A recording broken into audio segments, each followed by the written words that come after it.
Good day, everyone, and thank you for the opportunity to present.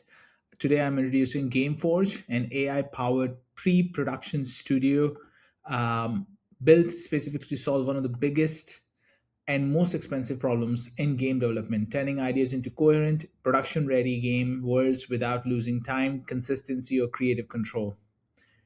At its core, Gameforge is not an image generator. It is a visual thinking and production system. It allows developers to design games the way they think, especially structurally and iteratively. The central concept is a blueprint canvas. This is a node based visual workspace where every element of a game is represented as a connected component: the world, the zones, characters, environments, and I have asset library where you can generate many different kind of games and different styles. So at the moment I am generating my character. So now, as you can see, it has generated a character for the game. uh, and If I zoom in, you can see the generated characters. Let me show you something more amazing about the whole thing. So I have a button over here, blueprint. When I click the blueprint engine, the canvas opens, and now I can actually type in what kind of a blueprint it should generate. So let me give you. I have actually with ChatGPT got some prompts for the kind of game I'm looking for. So let me just copy paste here. Give me a few seconds.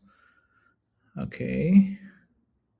So I'm looking for an arcade racing kind of a game. And the art style should be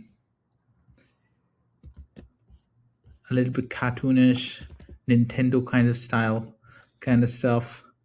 And this like mechanics should be like arcade drifting with boost rewards kind of stuff.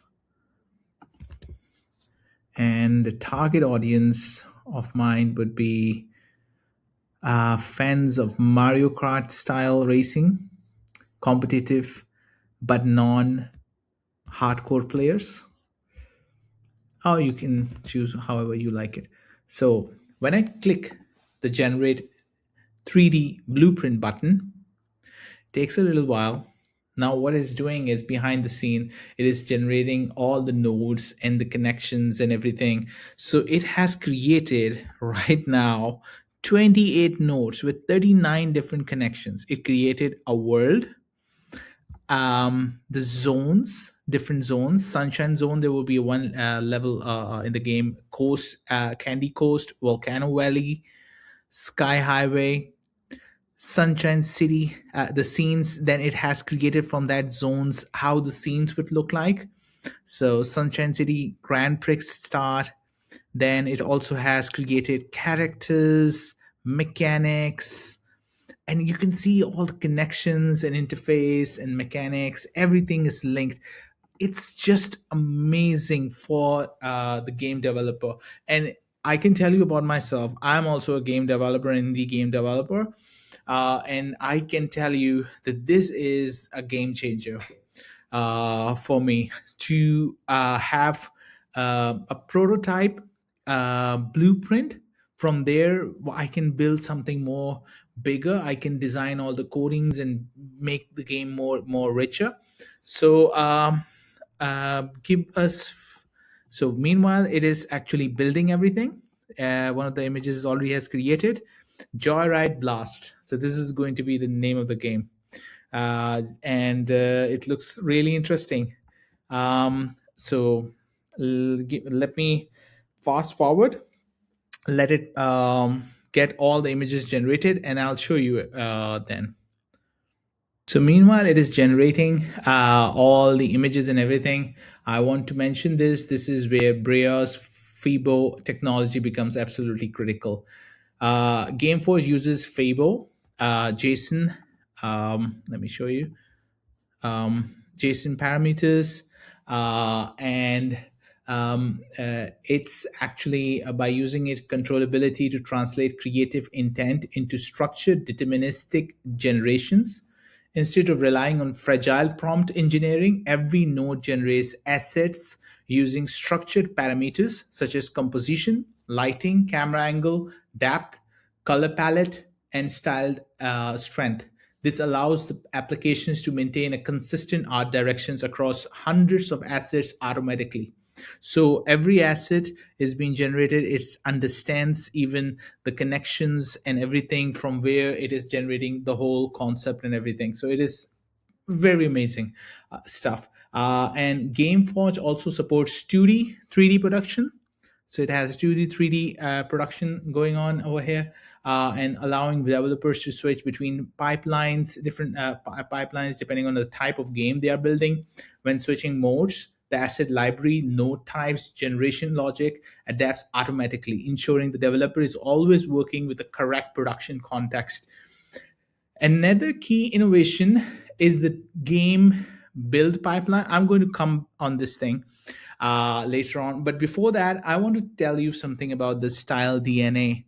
So over here, at the moment, I have set up Nintendo style DNA. When I click, automatically it generates the visual era, the texture style, the rendering, influences, color palettes, mood, style, intensity, angles, compositions, detail levels, and all of this then goes into this FIBO JSON parameters. As you can see, some of them over here, like it's getting all of this from that, and then it generates the kind of style which I'm actually looking for in a game. So it's very interesting. So let me move forward. Let me generate everything, and then I'll show you how everything looks like in the end. And I'll then later on also going to be showing you the 3D and 2D assets library more in detail, and the game build system analysis system as well, and the stats as well. All right, so it takes a little time to generate all of the images and everything, but as you can see, it has generated the world, the zones, different kind of zones. So let me share with you. This is city kind of zone, a candy zone, and a volcano zone. It's very weird and interesting, and it's a sky highway kind of thing. So you can create a gameplay in a sky highway kind of stuff. So this is amazing. This is what actually all the game developers are looking at. Just um, the information they can able to get from AI to have um, that. Uh, that concepts comes into their mind so that they can build something really amazing. So this from that zone, it is even created a scene that in that city, that how it's going to be like in the candy coast zone. A player is actually jumping from one place to another, and there is like some sort of waterfall going on, or in a volcano zone, a player is jumping from one place to another kind of stuff. And there is on what was it, highway, there racing going on from one island to another on the sky. So it's amazing, and look at the characters it is creating. Amazing characters, really some alien kind of, some really cartoonish, but very nice. And you can actually change it. The kind of prompting and everything I have put in the style DNA is actually Nintendo kind of. So it is giving me that kind of vibe. Otherwise, you can have different kind of game characters and other kind of design styles as well. So it's really amazing. And imagine, like, if you're thinking of building an HUD and you're just getting these kind of concepts, it's easier to design everything. um how the lightweight kind of collision would look like in a game, or how the up indicators would look like. These are small assets you can, or how the character select in the menu would look like, or the main menu of the tournament would look like. If there is a jump pad icon where you jump your car from it, or all slick or shield icon, speed boost icon, or compact racer kind of thing, concept you're bringing into the game, you can bring it like that. So this is an amazing uh, pre-production studio for game developers.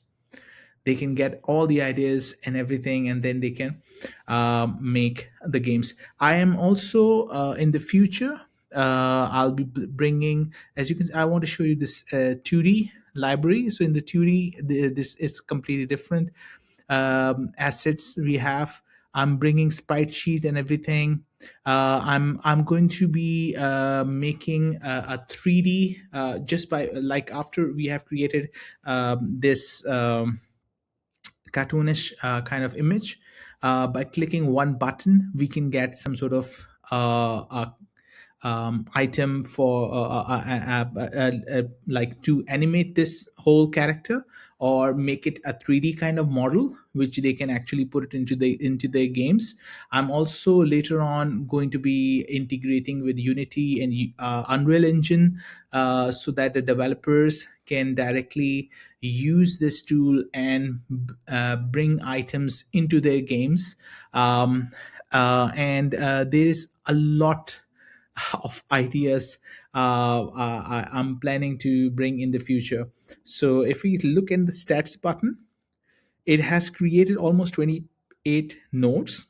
It has complete generating every node, and the interface node, the world, the zones. It is actually explaining how much it has generated, which kind of zone, which kind of items.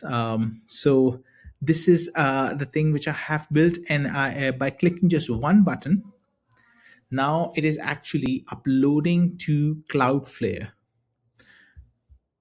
So let me. So I have also created a button to save all the images to Cloudflare R2. So the one which I'll be sharing the GitHub repository with you guys to test. Of course, it won't be having my environmental variables and all the secret codes to save in Cloudflare R2, but it works. And let me, I can even show you. Give me 1 second.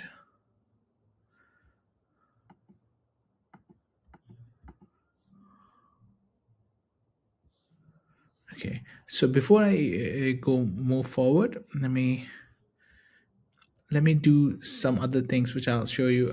It's to build a game. Um, that is a really really nice feature as well. So let me click on this button. So now it is actually generating the game. So it's gonna take some time. So let me pause here. Okay, so the game is, it has created, and you can see that it has taken the images and everything from that and to build that game. Now what I'm doing, it later on, I'm going to be creating an AI agentic system to take all of the information and make that game a very very realistic prototype game. So that is on my next step. But for this competition, I this is something which is really amazing, and I hope that you guys love it, because it is one of the most amazing thing which I have built, and I have a lot of fun building this thing. And I think this is something which is very practical for the game developers, and when they would starting using this thing, for their own game development, I think they're gonna love it. So it's amazing stuff.